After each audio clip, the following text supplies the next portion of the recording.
Estou aqui para homenagear a operadora de caixa do hipermercado Extra da Praça do Carmo, que é a famosa baixinha.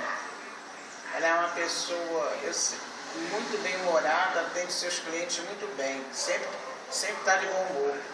E a gente sabe que lidar com o público é muito complicado, mas ela está sempre com um sorriso no rosto, sempre pronta para ajudar seus clientes para o que der e vier.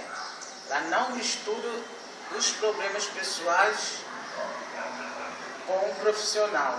Então, por isso que ela merece toda a nossa homenagem. É Mônica Rodrigues Pereira, famosa baixinha. Então, para mim, ela tem que ser a funcionária do ano.